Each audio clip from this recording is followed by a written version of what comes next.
আপনাদের পরিবারের যে সমস্ত সদস্যরা রয়েছে তাদেরকে এরকম বিভিন্ন জায়গায় ঘুরাতে নিয়ে আসবেন, বিভিন্ন দৃশ্যগুলো তাদেরকে দেখাবেন।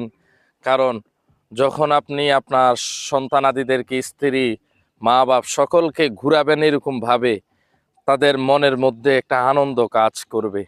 তাই আপনারা আপনাদের বিবি বাল বাচ্চা যারা রয়েছে তাদেরকে ঘুরাবেন। দেখুন কি সুন্দর আল্লাহ তাআলার কুদরত, কত সুন্দর, কত বড় বড় পার্ক এখানে রয়েছে। এই সমস্ত পার্কের মধ্যে আইসা কত মানুষে নষ্টামি করে, নিজের যৌবনকে, নিজের চরিত্রকে কতভাবে নষ্ট করে হরণ করছে, নষ্ট করে দিচ্ছে, জীবনকে নষ্ট করে দিচ্ছে।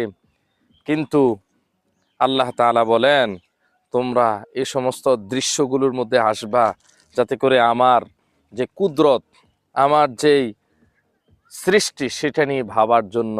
দেখবা আমি কত সুন্দর করে কত কিছু বানিয়েছি। এই পার্কগুলো তো মানুষ বানায় নাই, বরং আল্লাহ তাআলা বানিয়েছে। আমার আল্লাহ তাআলা বলেন, সব ক্ষমতার মালিক আমি আল্লাহ।